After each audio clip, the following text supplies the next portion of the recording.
Hello everyone, welcome back. We're going to be doing a little night training tonight, working with lights.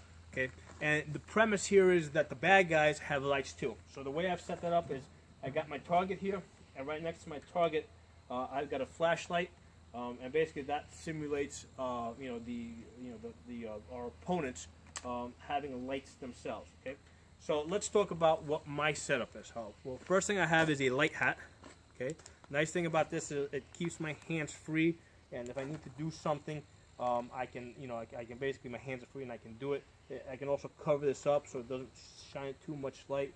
Okay, I don't expect to be using this, but it's definitely great. I mean, this is just an all-around practical thing. I mean, I use it to get into my house. You know, it helps you find your keys. So this is definitely something that everybody should have. Okay, so let's talk about the light setup on my rifle. What I have on my rifle is I actually have two lights. Okay. One is a red light at the 6 o'clock position on the bottom, okay? Now the purpose of that is basically that is so I can see what's going on at my feet. I'm going to be moving, through bushes, in the dark.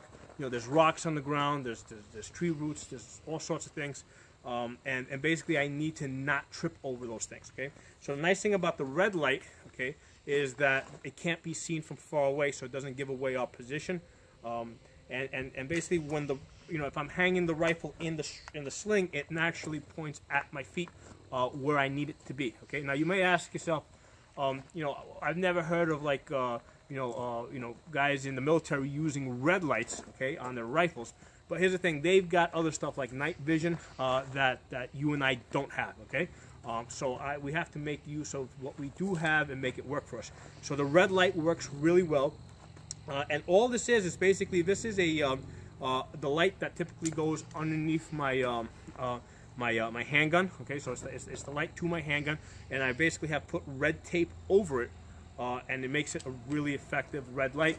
And it's also a good backup. Basically, if I need to move it to my pistol, I can do it at some point. Okay, so it's basically it's great to have a second light. My primary light that I'm going to be using to identify my target, I have it set up in the 10 o'clock position. And the reason why I like it at the 10 o'clock position is because at night we tend to do a lot of searching and scanning, and basically I find that my arm gets a lot less tired if I hold the rifle a little further back, and I hold my and I'm able to activate the light switch with my thumb in that position. Okay. So I find that to be a very practical position. In the daytime, yeah, sometimes we hold the rifle further out. We're doing a lot of driving from side to side, but we can see a lot more. Okay. At night, things tend to slow down a bit. Okay. Engagements happen at much closer range. We're no longer engaging at 100 to 200 yards. We're basically engaging, 30 to 50 yards or even closer. Okay. And the idea with the red light is that basically I should not have to turn it off, because at the point that I get close enough where it can be seen, I mean, I am within shooting distance. And the other thing with the red light is basically if I, just by crouching down, it makes the light harder to see. It also makes me harder to see. And then, of course, I always have the option of turning it off. Okay. So that's my light setup. I have the red light at the 6 o'clock position, and I have my my white light at the 10 o'clock position, which I'm activating with the thumb up there. Okay, so that's the rifle setup.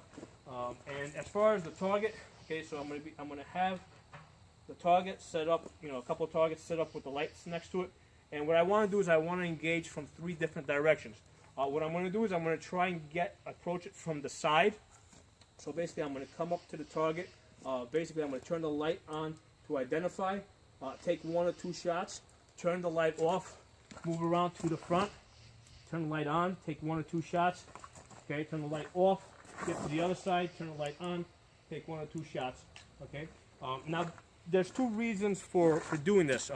Training-wise, basically, of course, you would rather approach the target without the light pointing in your face, okay. Now, after you do engage, it's natural that all the lights are basically going to basically go in your direction. Now, because this target's not alive and it's not capable of turning the light to me, as a training convention, what I'm doing is I'm moving myself around the target so I can get in front of the light. Okay, that's the reason why I'm moving in front of the target, and I'm taking, I'm taking multiple shots from different directions, so I can basically experience, people moving lights around, and so forth. Okay. Now, basically, these lights are going to be left on, and basically what we're assuming here is that the bad guys or our opponents, they don't know that they're supposed to keep the lights off. And the idea here is that basically lights are bullet magnets, okay? The bullets go to wherever the lights are, okay? So by our opponents keeping their light on, that's how we're going to be able to, to track them down, and we're only going to turn on our light right before we're about to shoot. Okay, so we're turning it on to identify, make sure, take our 2 shots, turn it off, move to a different position. Okay, so that's what we're drilling here. Now, there's a million different scenarios that we can play, and people might say, well, why don't you do this and do that and do the other thing? And yes, we will do those other things too. But for training purposes, we need to isolate things, break them down into little pieces and practice those little pieces and get good at those little pieces. Okay. So for tonight's exercise, that's the setup. Basically, we have bad guys with lights, okay, and we're practicing moving around the lights. We're practicing shooting, from the sides. We're practicing shooting into the light, okay. And if you've never done that before, that's it's a totally different training experience. Trying to see the target, with your light while there's another light coming back at you, okay. So basically, I'm gonna load up my magazine. It's almost dark enough to do this, and I'll see you guys very soon. Hello everyone, welcome back. All right, we're walking through the woods. We've got our red light on. You can see how it's reflecting on certain things. It's not as bright as it seemed before, because remember before when I was talking to you guys, there was still some light out. It was basically dusk. Now it's pitch black. There's no moon out, and you can't see much. Other than this red light. If it wasn't for this red light, I'd be tripping over myself. Here's a cone.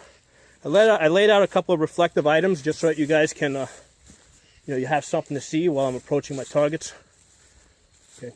So, important thing for you guys to keep in mind is that bad things usually happen at night in the dark. So that's why it's important to train to fight in the dark. Have your equipment set up, to help you fight in the dark. So I'm approaching. Okay, hold on.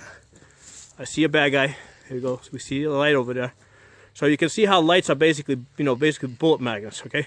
By that light being on, it just told us where the bad guy is. And what I'm going to do is I'm going to move around to the left of the bad guy. Basically, I'm going to flank him because I don't want to walk straight into the light. I'm going to go to the side so I don't have the light in my face when I shoot. So now I'm moving a little bit faster because I know where my bad guy is. I got a clear path here. All right, so up to the side. All right, so what I'm going to do, I'm doing everything obviously a little bit slower now because I'm also working the camera for you guys.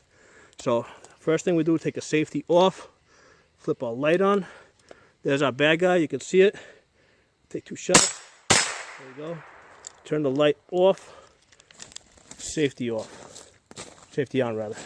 So now I'm going to move around to the front of the target for the reason that we talked about earlier. We're simulating that the bad guy is now turning his light towards us, or his buddy is.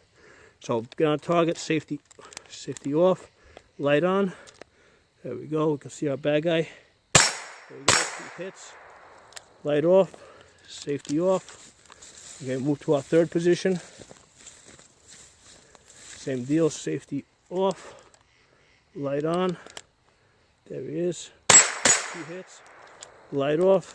Safety off. All right. So now we're moving to the next targets. All right, by the way, there's a table. Just so you guys keep in mind, you see that table in front of you? It's a white table. If I put on the white light, you're going to see how bright it gets. Okay, you don't want to point your light at white things at night because it'll blind you, and it'll also reflect the light back on you so everybody can see you. All right, so let's get to our target over there. Okay, so there, safety off, light on. There's my bad guy. 2 hits. Okay, Let's move to a different position. Right now, other bad guy comes into view. Now this, basically, we had no choice. We basically moved straight into the light. And basically, with that strong light coming right at us, even with my light on, I cannot see my target. So I kind of have to guess where he is. There I go, there's my hit. I heard the ping. All right, so basically, even though I could not see the threat because of the bright light coming straight at me, I was able to guess where he was because of his light. All right, so like I said earlier, lights are bullet magnets. You don't want to keep the lights on at night. All right, so now I'm off to the side. That light is not as bright. So now I'll be able to actually identify the threat. There we go, now I can see him. All right, you guys can see that light too. See the target too. There you go, 2 solid hits. Go back to the other target here. 2 hits there. And that's our drill. Hope you guys enjoy this. Hope you guys get a chance to get out and practice this. I'll talk to you guys next time.